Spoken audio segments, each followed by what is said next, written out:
monsieur le ministre ñu ngi lay nuyu di la dalal ci plateau Infos Matin. waaw jërëjëf ñu ngi leen di fay bu baax. di nuyu ñu fi teew ñëpp. mais aussi di nuyu sénégalais yi nga xam ne ñu ngi tiim seen petit écran. jërëjëf di ñu seetaan. jërëjëf Mansour Faye mooy ministre des infrastructures des transports terrestres et du désenclavement Chérif xanaa ñu doore ko ak li xewoon ci atum 2023 bi muy l'accident de 6 kilos. ak bakkan yi nga xam ne desoon na ci. yow yaay maire Saint-Louis monsieur le ministre ñu ngi lay nuyu bu baax a baax di rafetlu ànd bi. ak TFM bokk na ci année bi sax noonu la tàmbalee mooy tiis wi accident bi amoon 6 kilos. 40 personnes l'observateur nous apprend que daanaka fanweeri nit yokku naan ci muy 70 personnes ci ab accident muy loo xamante ni quand même lu jéggi day loolu am na sax ay mesures yoo xamante ni jëloon ngeen ko fu mel ni bu ñu compter ñi faatu ci accident yi ci hôpital ba rek la ñu yem mais après suivi beeg blessé yi yéen du ngeen leen sóoraal ba gis nga ko chiffre bi quand même jéggi na dayoo. alors est-ce que chiffre boobu la gëmu ko parce que c'est vrai gis naa tey ci observateur ñu ni am na juróom-ñaar fukk bakkan ci rot. mais damay fàttali jour boobu la ci 6 kilos dafa am ñeent fukki bakkan ak ñaar yu ci rotoon ñetti fan après yeneen ñetti bakkan topp ci muy ñeent fukk ak juróom loolu la ñu am comme chiffre xam nga même OMS dafa ni norme accident yi bu ñu mën a calculer ñu ci rot dañuy jël jour des faits plus 30 jours un mois après képp ku ci gaañu woon sa bakkan nga ñàkk ko ci période boobu la mën nañu considérer que ni ci nga bokk mais chiffre bii ma gis tey jaaxal na ma parce que service donc des sapeurs-pompiers amuñu ko le service de la santé amuñu ko donc xaw ma chiffre boobu fu mu jógee donc gëw ma ni mu nekk 70 personnes les 45 personnes moom leer na mais 70 moom. mais quelque temps après ay blessés mën nañoo succomber parce que un mois ngeen wax mais booba ak léegi aussi ñi nga xamante ni traîné nañ ci ay séquelles. génn ci àdduna mënuñoo considérer ni ci accident bi. non amuñu ko en tout cas chiffre boobu ñun au niveau des services bépp service de état boo mënti gis bu am wàllu ci loolu amu ko xaw ma nag fu mu jógee il faut ñu gëstu ko mais gëm naa ni loolu amul. mais bu doon benn nit rek ñàkk bakkanam déjà lu doy waar la rawatina kam comme ni nga waxee daanaka plus de 40 personnes te après une semaine après demaat nga fi ca Sàkkal mu amaat beneen accident boo xamante ni une vingtaine de morts la am na mesures yu gouvernement bi annoncé woon 20 mesures gis na ni sax ak pression transporteurs yi delluwaat ngeen ci ginnaaw mu mel ni on n'est pas assis am na ci yoo xamante ni ba léegi jëfe woon ko ci ay surcharge ak yu ni mel surtout porte bagage yi lan moo tax chaque fois état bi aussi ci émotion bi rek dinañ jëli mesure mais après du am suivi. non mën naa wax mesures yu ñu jëloon yëpp en tout cas yi nga xam d'application immédiate la woon jël nañ leen te amul benn bu ci dellu ginnaaw surcharge yi amatul oto bu surchargé aussi da nga nekk en infraction et bu boobaa aussi am na looy fay porte bagage yi aussi boo seetloo hauteur porte bagage yi maanaam ñu ngi koy contrôler les forces de sécurité et de défense ñu ngi koy contrôler aussi le voyage de nuit aujourd'hui pour mën dem minuit amatul transport interurbain ba 5 heures du matin et mesures yu ñu jël wane na en fait am na résultat sur le nombre des accidents parce que dafa wàññeeku bu baax et loolu les statistiques wane nañ ko cela veut dire quoi cela veut dire que effectivement les 23 mesures yi nga xam ne annoncé woon nañ ko yi nga xam ne mettre nañ ko en application am na impact réel donc sur le nombre des accidents wàññeeku na bu baax a baax donc loolu ay chiffres la yu ko joxe. et kooku fu ñu mën tool mën nañu ko firndeel. d'accord bon s'il n'y a pas de question sur les accidents ñu wax ci transport ba léegi parce que ñu ngi ci secteur bi ak. accident yi Chérif tuuti rek ci ñi nga xam ne xëy na ñàkk nañ ci seen bakkan ak ñi nga xam ne am nañ ci ay gaañu état bi ci wàllu jàppale leen maanaam prise en charge. fan ngeen ci toll ndax nit ñi ñi ngi yëg jàppalewu état bi ci seen wàllu wér-gu-yaram ak ñi nga xam ne ñàkk nañ ci seen ay mbokk. waaw xam nga ba accident bi amee ñëpp yoo xam ni ñàkkoon nañ ci seen bakkan état bi jàppale na leen ñu nga xam ni dañuy blessé woon état bi moo jëloon en charge maanaam tous les frais am ñu ci jàppale donc gëm naa ni en tout cas à notre connaissance gisuñu kenn koo xam ne nekkoon victime ci accident moo xam ne Sikiro la moo xam ni fële ci Sàkkal et même d'autres accidents des fois am na yenn accidents ci topp yoo xam ni état bi da leen jàppale tout le temps état bi effectivement day accompagner donc ces populations ci bu ñu amee genre problème yooyu la donc en tout cas à notre connaissance vraiment amul fenn foo xam ne état bi faillir na ci comme nuñ ko yaakaaree. amul à ma connaissance. pour wàññi accident yi tamit bokk na ci renouvellement parc automobile surtout voiture de transport yi est-ce que côté boobu aussi def ngeen ci jéego parce que de visu ñu ngi gis ba léegi ay oto yoo xam ne oto yu màgget la di yàpp ay nit di leen yóbbu voyage je pense que loolu bokk na ci liy yokk accident ci réew. waaw boo gisee xam nga oto pour nga mën a def transport dafa bëri fànn yu bëri yoo xam ne da nga ko respecté. bon déjà il faut nga nekk oto bi nekk en règle nekk règle en visite technique yi wax nañ ko Dakar moo am banc boo xam ni technique bu permet boo xam ni dana mën a def un contrôle régulier normal parce que day jaar ci ay banc technique en région c'est vrai le contrôle c'est visuel mais présentement ne ñu ngi ci programme boo xam ni dañuy délocaliser en tout cas déconcentrer maanaam les centres de contrôle technique Dakar dana am Diamniadio dana am dans le nord région de Saint-Louis dana am il y aura 6 à 7 centres yoo xam ni dañ koy def au niveau déconcentré avec des bancs techniques plus aussi le contrôle mobile loolu ñu ngi ci te bu neexee yàlla en fait dana mën a permettre ñu gën a xool oto yi seen état technique yenn ñu ci des c'est l'encadrement du transport l'organisation du transport wax nga ko y a le transport régulier am na aussi le transport non seulement irrégulier mais le transport aussi illégitime alors voilà xam nga bu ñu nee illégitime mooy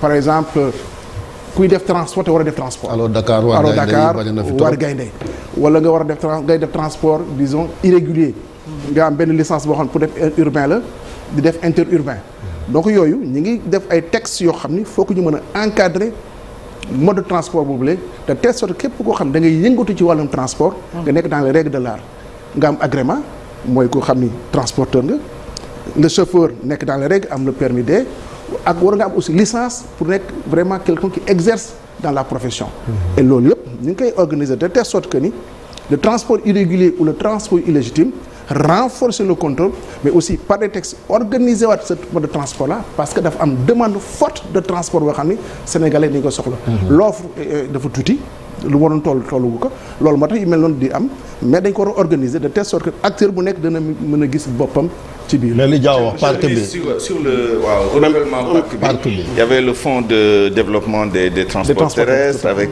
quand même un budget qui était annoncé très important chiffres yi dafa leeratul sama bopp mais il me semble qu'on parlait de plus de 800 milliards sur 10 ans. Oui, ça c'est les projections parce que boo seetloo le fonds de développement de transport terrestre peut-être 2 ou 3 ans la amagum alors maintenant il faut que fonds boobu c'est pour ñu mën a permettre le renouvellement du parc automobile alors maintenant il faut ñu xool approche bi parce que renouvellement bi il faut ñu xool quelle approche ñuy jël est-ce que il faut mettre la garantie ou est-ce que faut accompagner les acteurs yi nga xam ñu nekk dans le privé ou est-ce que état bi aussi par exemple jël en charge les primes à la casse et cetera parce que bu fekkee am na noo xam ne dañ ko doxalee c'est-à-dire du marché si je prends par exemple am na benn programme bu amoon renouvellement des gros porteurs avec une banque de la place la BNDE avec des Marocains le système n'a pas marché puisque à un moment les acteurs fayatuñu. Exact. Est-ce que état bi dana continuer mettre en place système boobu tout en sachant que du marché non mais aujourd'hui bu ñu jëlee par exemple AFTU il y avait un fonds accompagné mais aujourd'hui AFTU mi ngi doxal boppam sans pour autant état bi dugg ci carrément loolu c'est limité par exemple à la facilitation en matière fiscale ou accompagner encadrer les acteurs et c'est un modèle qui marche donc ñun modèle boobu lu ñu bëgg maanaam pousse des acteurs privés ñëw investir état bi accompagner leen mais par exemple ay mesures fiscales allégées voilà et cetera encadrer aussi les acteurs réels pour ñu mën a am acquisition avec la prime à la casse loolu dana permettre système bi mën a dox ok sans pourtant l'état mën a jël yenn risques yoo xam ne bu ëllëgee acteurs yi dañoo attention état bi ci dugal xaalisam du ñu fay. mais ça veut dire que le fonds ne fonctionne pas depuis 2 ans. non le fonds en fait commencé na accompagner yenn disons yenn promoteurs yi. parce que dañuy jël en charge peut-être un petit peu comment dire pas comme ni ñu ko yaakaare mais dañuy jël en charge par exemple voilà yenn facilitation yi bu jëlee en charge yenn facilitation yi dana mën a permettre à ces acteurs là par exemple ñu mën a importer jël comment indi un type de véhicule un nombre de véhicules sans pourtant l'État prenne en charge la garantie donc de l'investissement. Et loolu non seulement dana alléger un petit peu le budget de l'État, mais aussi l'État prendra moins de risques parce que dana pousser les acteurs du secteur privé à investir dans ce sens-là. Alors, monsieur le ministre, démb wala léegi sax yaa ngi doon wax encadrement du transport, mais lire nañ ko léegi ci presse bi que association des assureurs du Sénégal démb ñu ngi doon lancer benn projet de digitalisation des documents de transport. ñu gis ne c'est un secteur boo xamante ne tamit souvent dañu doon nemmeeku ay yéex-yéex ci ñi nga xamante ne ñoom la ñu war a dédommager ou pas. Alors en quoi ce projet ñi nga xamante ne dugal ngeen ci loxo itam ngir jàppale assureurs yi mën a contribuer à réduire de façon drastique xeetu accident yi ñu nemmeeku sachant que am nay oto yoo xamante ne ñu ngi daw tey peut-être seen assurance je dirais pas baaxul mais peut-être assurance bi ñu waroon am demewul noonu. waaw xam nga nos services par exemple bu ma jëlee la direction des transports terrestres dañu am l'ensemble des fichiers des véhicules disons yu nekk en règle parce que am na oto yoo xam ni peut-être nekkuñu en règle et loolu dafa am importance su fekkee dañuy liggéey avec les assureurs le fichier là c'est important ñu mën ko partager avec les assureurs de telle sorte que ni un véhicule bépp oto boo xam ni day daw ci Sénégal nga mën a ñu mën la tracer avec maintenant la numérisation parce que maintenant avec la plaque toutes les informations da nga ko ciy génne et loolu mooy mën a yomb liggéey non seulement les assureurs mais aussi le contrôle mais aussi bu demee bu sinistre bu ëllëgee bu fekkee sinistre am na ñu mën a am un mot à dire entre la relation entre les acteurs aussi et les assureurs. Donc man j'avais effectivement reçu un petit peu il y a quelques semaines donc les assureurs ñu waxtaan ci ñu ni dañuy encourager maanaam disons maintenant la digitalisation et ça c'est important. mën nga toog sa machine cliquer nga xam ni oto bi am na assurance nekk na en règle toutes ces pièces sont en règle mën nañu xam ndax am na sinistre wala amul sinistre et même faire le suivi après en cas de sinistre et ça c'est important donc nous on travaille dans ce sens-là en mettant en place disons à disposition un petit peu le fichier naturellement contrôlé donc au niveau des assureurs. wàllu transport urbain monsieur le ministre bërki dem yàgg premier ministre yéen a ngi woon ci BRT bi on voit les images BRT bi nga xamante ni le 27 la waroon a daw li ngeen defeere nag date bi bari na trop lan moo tax sax déjà respecté wu leen délai bi.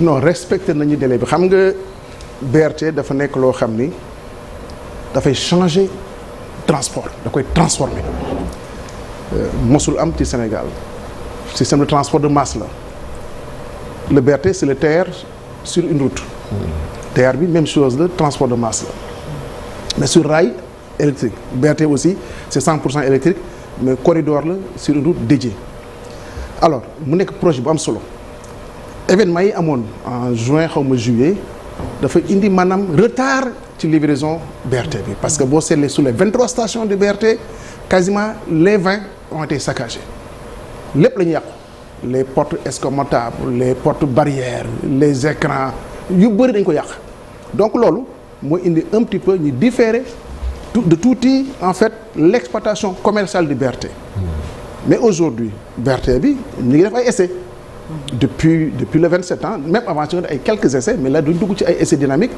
et ci biir essais dynamiques yi dañ def lu ñuy wax sax ay marché à blanc dana jël ay passagers gratuitement donc ñu continuer def les essais jusqu'au 14 janvier bi nga xam ni président da koy inaugurer ñu xam naa après dañ prolonger un petit peu cette période de gratuité et puis dugg maintenant pour campagne ci l'exploitation période de gratuité pour campagne du campagne même le TER amoon na pratiquement un mois de période de gratuité parce que ci lay mën a permettre ñu mën a def yenn réglages yi pour que mu mën a opérationnaliser wu vraiment d'une manière léegi ñu ñëw ci chiffre yi BRT bi nag milliards yi bëri na trop dañ ci def mais impact bi yéen qu'est-ce que lan ngeen di xaar en terme d'impact pour régler problème mu transport ci Dakar mais non xam nga Dakar dafa am configuration boo xam ne dafa xaw a doy waar Dakar c'est 0,3% en termes de superficie boo ko jëlee comparé à l'échelle nationale c'est plus de 75% d'activité économique donc toute l'activité une bonne partie de l'activité économique au Sénégal c'est au niveau de la région de Dakar donc oto yi dañoo bëri c'est 100 000 immatriculations tous les 3 ans 100 000 immatriculations dafa bëri c'est une perte économique importante en 2021 la Banque mondiale avec les études nee nañu on perdait à peu près lu toll ci 900 milliards par 900 milliards. ci PIB bi am na ci solo Souleymane mën wax ba PIB. donc loolu il faut ñu indi solution bi mooy lan moo ñu def le transport de masse.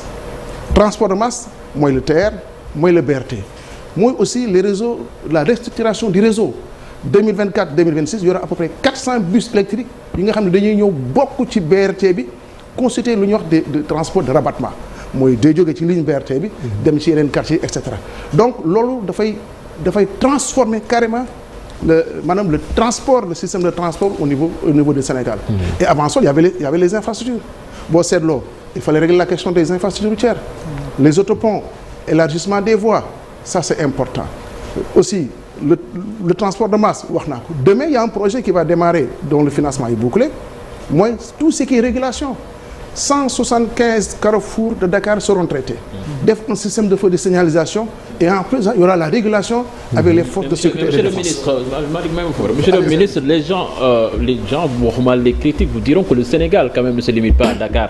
On a l'impression que projet d'envergure yëpp Dakar la yem te pourtant à côté il y a de grandes villes yoo xamee ni ña ngay commencer sax am des zones de forte concentration je pense à Thiès à Saint-Louis bi nga xamee ni yaay maire bi à Mbour mais lépp projet bu am Dakar. Non, on démarre par Dakar. Démarrage bi. On démarre par Dakar parce que l'activité économique du Sénégal c'est dans les plus peuplé pour rejoindre Cheikh Tidiane Dakar ne Mbacké déjà. xam nga dañ ni par exemple il y a le triangle Dakar Thiès Mbour nga xam dafa am une forte concentration. Aujourd'hui boo demee en région aussi mais le transport urbain dañ koy développer avec les AFTU boo demee Thiès AFTU est présent boo demee Saint-Louis Kaolack et cetera. C'est des villes nga xam ni le transport urbain en tout cas en termes de bus donc ñu koy développer maintenant effectivement le TER la troisième phase du TER mais va aller à Thiès et à Mbour. loolu jiitu monsieur le ministre. Thiès Mbour pour permettre à Dakar de respirer par exemple. Mais Dakar c'est plus de 75% d'activité économique. C'est une manière pour permettre à certaines populations de pouvoir dem Dakar Thiès wala Mbour. jóge fa liggéey ci tranquillement il y a les infrastructures autoroutières. boo jógee Dakar autoroute ngay dem ba Thiès. boo jógee Dakar autoroute ngay dem ba Mbour. bu ëllëgee boo jógee Dakar.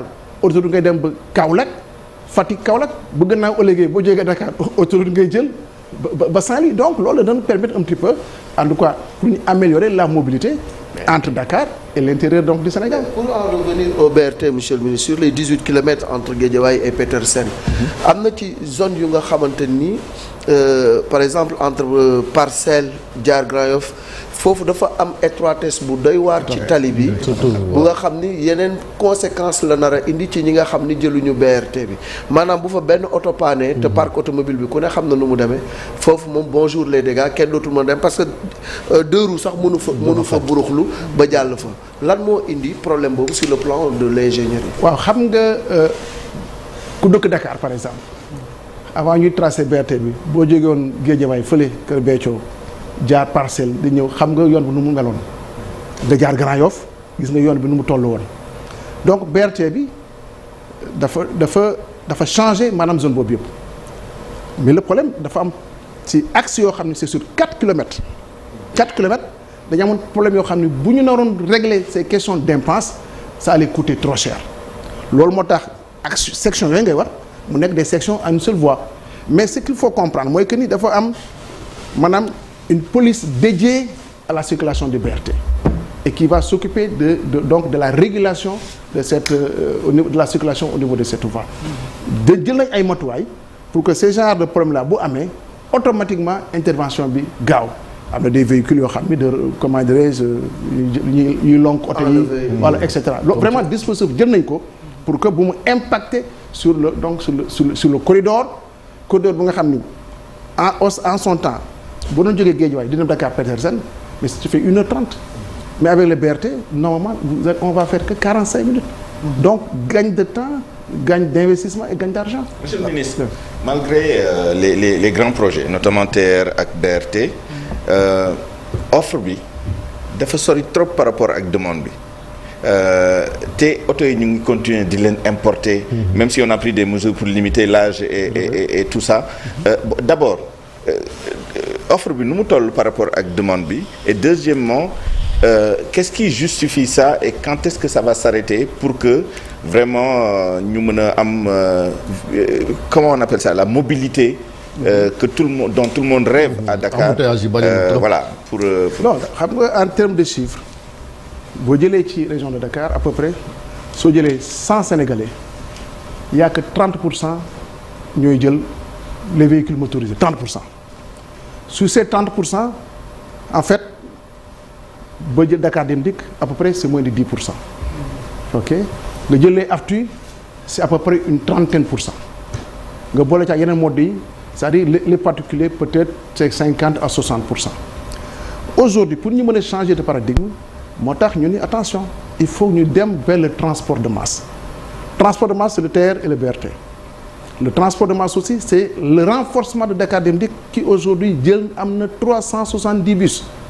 Ce transport-là aussi c'est 400 minibus électriques qui vont venir servir de rabattement en 2024-2026 pour atteindre en 2030 1000 bus. Alors l'objectif c'est de pousser Sénégalais yi ñu dem vers le transport de masse. Le BRT 150 places 150 places dafa mel nga jël ñeent par exemple ñeent Ndiaga Ndiaye yoo teg aujourd'hui avec le parc de 121 bus présents qui va atteindre les 151 bus mais imaginez-vous lu muy mën a économiser en termes donc non seulement d'espace de circulation mais aussi d'économie. CO2 yéen a war a joxe exemple ah yéen njiit yi bu ngeen doon jël TER bi comme ni ko président waxoon ñii xëy jam yaa ngay xëy mais doo jël TER monsieur le ministre sa 88 ngay jël jam yaa ngay xëy sax su fa la sa ministère nekk non alors que mais attention ñu bëri dañuy jël TER te BRT dañ ko jël parce que le confort est là. TER y a beaucoup de responsables ñuy dem Diamniadio liggéey Diamniadio mais jël TER bi moo gën a yomb ci ñoom. parce que am na heure yoo xam ay heure embouteillage nga war a jógee par exemple Diamniadio dem centre ville mais tu préfères wax sa oto mu dem yow nga dem jëli le TER. Et ce sera la même chose avec le BRT parce que c'est confortable c'est des véhicules yoo xam ni BRT y a les écrans c'est climatisé am na ay port Wi-Fi vraiment c'est moderne. Donc et le confort il est là la sécurité est là donc c'est pour amener les gens ñu jël ko boo demee tey même sur le TER ñu bëri dañuy gaare seen oto ci gaar yi. ñëw jël le TER. donc ça c'est kooku il faut que changement habitude commencé na sauter ay gaar. bu feesee oui. voilà. Mais c'est quoi le problème? Parce qu'on avait prévu 150 000 passagers par jour. Ouais, on est loin du compte. Mataguñ ko. Ouais. Et malgré tout, il y a quand même de la sous-capacité par rapport à la demande bi. Qu'est-ce qui se passe? Non mais en fait les 150 000 et même à terme 300 000 en fait ce sera avec les 22 rames. Aujourd'hui, il y a que 15 rames. On est à 15 rames. Te eggagul AIBD Diamniadio la yem. On est saturé, on a plus de 85 000 passagers jour. Les trains day fees quasiment toute la journée bu njëkk danoon fees le matin ak le soir. Mais léegi toute la période de la journée day fees. Et là les gens sont en train de réfléchir parce que c'est toutes les 10 minutes. En un moment bu ñu xoolee l'organisation de la circulation peut-être mën na entre 8 minutes ou 6 minutes. Et en long temps aussi le nombre de rames qui passera dans la phase 2 à 22 rames. bu boobaa dana mën a peut-être améliorer un peu le confort. daf ma intéressé trop raay bi. non li ñu jël ci tali bi dafa. pardon li ñu jël ci tali bi dafa bari. te man raay bi daf maa intéressé. ndax bi mu daan bi saxaar gi daan jaar ngaay di dem Ndar les enfants de troupe là di ci yéeg wax dëgg yàlla man affaire boobu daf ma doon neex lool waaw ak moom mi ñun ñëpp affaire bi mais yéen a ngi woon ci un vaste programme de rénovation du réseau ferroviaire. am na benn moment bu nga xam ne sax tolloon na ba 70% de taux d'exécution. ba nga ni woon entre décembre ak janvier dinañu dépasser taux boobu. Actuellement où est-ce que vous en êtes ak concrètement donte amoon na ay essais ci màggal gi. ah non xam nga fu mu nekk nii dañuy réhabiliter raay bi diggante Thiès ak Tambacounda. lu ci des matul 30 kilomètres. parce que boo jógee Dakar mu ngi dem ba Kaffrine avec le train disons le train chantier mën nga ko jógee Tamba ñëw ba à peu près Koungheul romb tuuti Koungheul. vous voyez donc d'ici fin décembre donc la réhabilitation du rail dana pare. D'accord, on est encore dans les délais. Il y a quelques petits problèmes de matériaux ay attaches moo ci des mais nous pensons fort bien que ni peut-être avant le 10 janvier toute la réhabilitation de la ligne dana pare. foofu marchandise yi ñoo fay jaar. voilà pour le moment dans un premier temps dañ ni train marchandise. jóge port de Dakar ñëw ba Tambacounda actuellement ñi ngi defar foofu genre port sec. Sur quelques 2 à 3 hectares. nga xam ni dana désencombrer un petit peu le port de Dakar. Et nous pensons démarrer l'exploitation. Voilà dans les 3 mois à venir avec quelques réglages qui seront. gestion politique nit ñi transport nit ñi. waaw parce que boobu moo soxla bëgg a jóge fii dem Ngaye wala jóge fii dem Ndar. non mën nañoo def aussi non xam nga fu ne le rail ba seetloo de Dakar. Thiès Tivaouane donc ba Mékhé. le rail il est bon parce que les miniers fa dañuy jaar. donc avec GTS les grands trains de Sénégal ñu ngi xool nu ñu mën a exploiter côté boobu et puis même faire la liaison l'articulation avec le TER il est tout à fait possible maintenant. bu jógee Thiès jël le train bleu là les grands trains de Sénégal. ñëw ba Diamniadio wàcc traversé ke jëlaat beneen ticket. jël fa le TER ñëw Dakar. D'accord. Donc là vraiment c'est en train d'être finalisé. Voilà une petite question ba ci transport bi c'est par rapport ak les motos Jakarta nga xam ne léegi dem nañ ba bokk ci environnement Dakar bi ci programme xëyu ëllëg ndaw yi la wala. est-ce que ça ils sont lan lañ koy waxeeti en règle. non xam nga moto Jakarta yi dafa nekk phénomène boo xam ni. c'est un phénomène nouveau. et c'est partout au Sénégal même Ndar gu ma dëkk amul moto Jakarta waaye léegi ñu ngi fay bari. il faut les organiser. parce que dafa am nu ñu ko mën a organiser y avait un arrêté bu ko doon organiser. mais arrêté bu dañu ko war a changer en décret waxtaan ak acteurs yi. parce que transport dafa am ñu ko war a def. pour nga def transport déjà il faut nga am agrément de transport. moto Jakarta il faut nga respecter yenn critères yi. am benn âge bi. moins de 18 ans mënoo am permis il faut le permis à 18 ans. ensuite voilà organiser ko. ñu xool avec les différents acteurs nu ñu mënee toog waxtaan. ñu bokk tali bi bokk yoon bi. parce que dafa nekk loo xam ni kenn mënatu ko téye comme kenn mënatu ko téye dañ ko organiser. c'est ça ñi nga xam ni dañuy def ay livraison de colis wala def ay livraison donc du manger. bokkul ak ñi nga xam ni dañu amee seen moto Jakarta bopp di def seen va-et-vient. donc loolu dañ koy organiser à travers un texte waxtaan ci acteurs yi. pour que mettre ko en œuvre. sànq yaa ngi wax nga ne monsieur le ministre projet yi dañuy tàmbalee Dakar ba pare tudd nga Saint-Louis bi nga jiite wax nga Mbour wax nga Thiès mais aussi bu ñu fàtte département de Mbacké bu ñu xoolee ANSD ak li mujj a génne ci ay informations actuellement c'est le département le plus peuplé du Sénégal. soo demee zone bu mel ni Touba da ngay gis ne transport bi xaw na tembe parce que ñu bëri parfois charrette la ñuy jël c'est vrai que bus Tata yaa ngi fa mais aussi ñoom tamit soxla nañ joyanti ci wàllum transport est-ce que tamit yenn projet yi doo leen ko gën a décentraliser ci gox yu ma tudd yu mel nii bu ñuy jox ba Dakar. mais xam nga boo seetloo il y a quelques semaines ou quelques mois. am na ay véhicules vert blanc yoo xam ni yóbbu nañ ko Touba.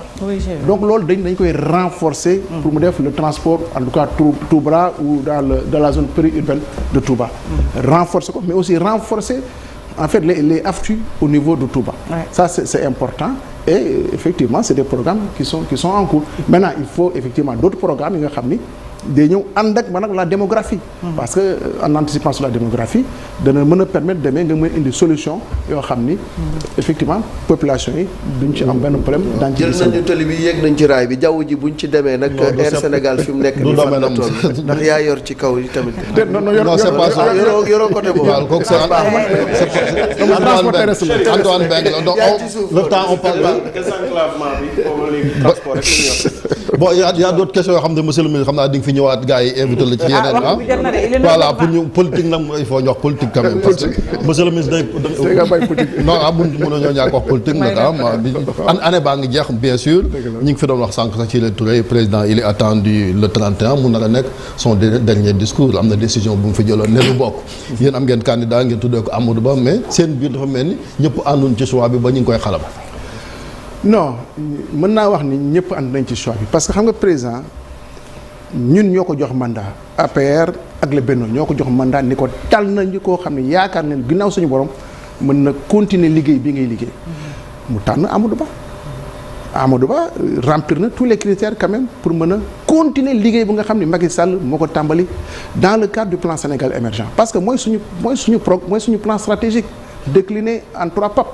Amadou Ba bu neexee yàlla gëm naa ni dana def le PAP 3 2024 2028. Mame Mbaye Niang dafa taxaw fii nga taxaw ba ki dem am ci lu mu wax ba ne sax gis nga ko àndul ci choix bi que dalul xel te moom mi ngi siège ci gouvernement bi comme ni nga koy defee. non xëy na waxin bi la ak déggin bi la mais gis nga boo nekkee ci parti am discipline de parti président fu mu joxoñ man fu mu joxoñ lay xool.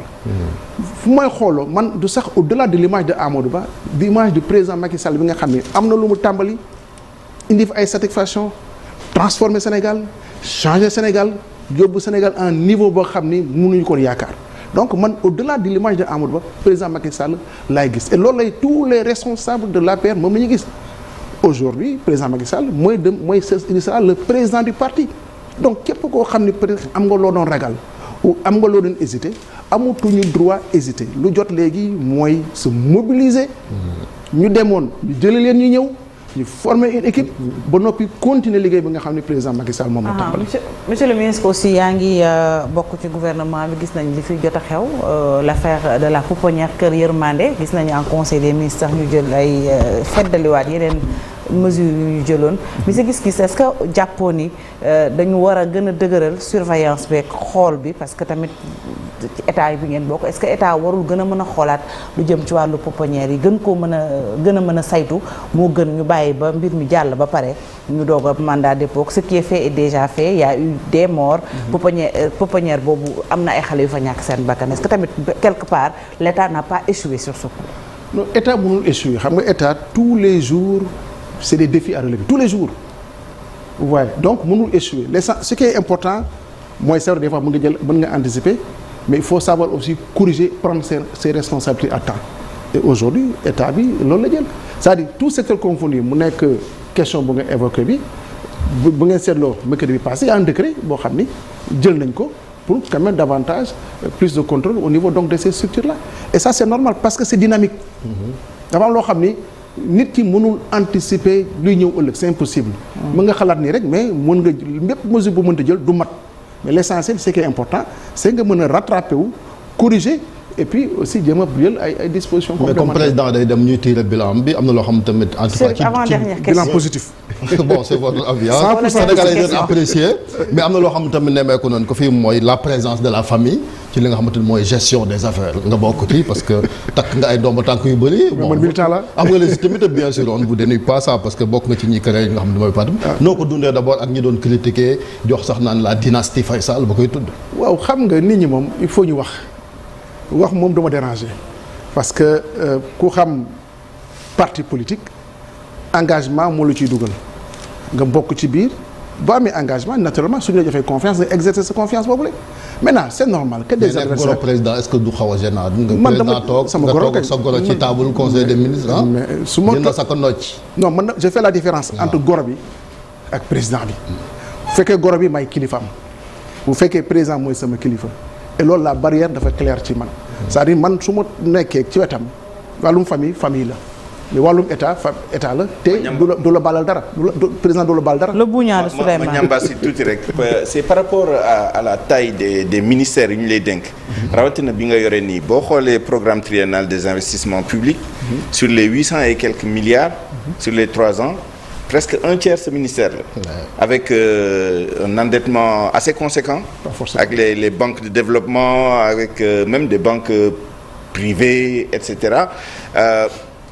day fàttali ku mel ni Karim Wade bu muy nekk ministre du ciel de la terre et cetera ban commentaire nga mën a def ci loolu et puis surtout comment on gère un tel ministère avec toute la polémique qu'il peut y avoir sur les financements ak l'utilisation des financements ñu ngi fàttaliku keroog financement bi ñu contracté ak les britanniques et cetera ak polémique bi ci amoon bi boole ci au assainissement développement communautaire mooy ceeb ba ca jamonoy corona bi ah exactement fa nga jaajëf monsieur le ministre tamit doon naa li ngeen war a analyser mooy fu ma jaaree man résultat moo ci am commencé leen par la délégation générale à la protection sociale les 50 premières bourses 50 000 premières bourses familiales mais président ma la ko dénkoon résultat aujourd'hui c'est quoi le résultat développement communautaire bu muy créer développement communautaire les programmes d'équité sociale ou des programmes d'équité territoriale. mais ceeb ba am na lu ci Cour suprême wax de yoo leen wax. sa daas nee na nañ ko yóbbu yoon ca yoon. déedéet demul yoon. ceeb bi ba ilaa yow mi diin alors ba ilaa yow mi diin amul kenn ku ci mën a génne 1 franc Mali loo xam ne. amul coup de contre coup de la ay moo ci yam. amul kenn ku ci mën a génne loo xam ni maanaam. merci beaucoup jaarul yoon. merci donc les autres programmes infrastructure mais tali moo cher infrastructure dafa cher. mais c'est quoi le résultat aujourd'hui ce qui est important mooy c'est le résultat quel est le résultat bi nga xam ne moom le ministère en charge des transports terrestres et des infrastructures joxe. en termes de delivery du ñu mën a délivrer.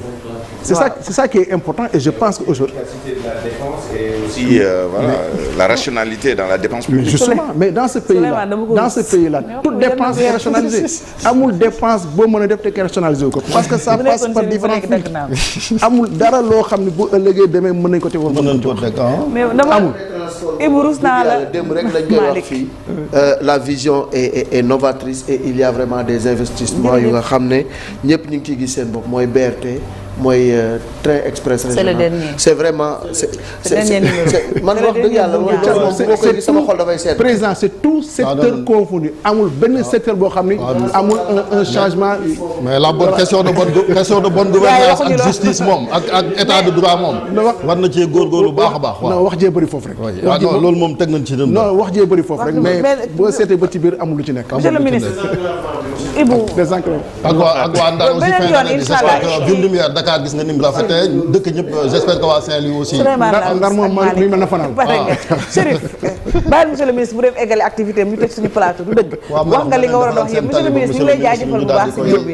jërëjëf melax bi nag ko gudd ko ne melax daal doon ko war a gudd. jërëjëf en tout cas di vraiment di souhaiter Sénégalais yi ñu jeexal at mi. jërëjëf ci jàmm ak salaam. attaqué année 2024. jërëjëf vraiment suñu boom def mu gën ci année bi nga xam ne ñoo ci gën ànd ceeg le président Amadou Ba.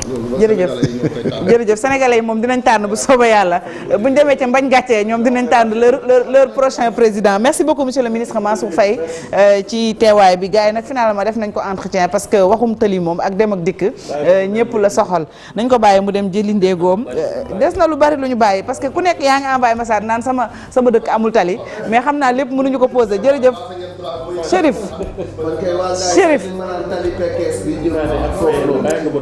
waaw acca bàyyi ñu dem ndekki ji ñaari yéenekaay groupe Futurs Médias L'Observateur ak Record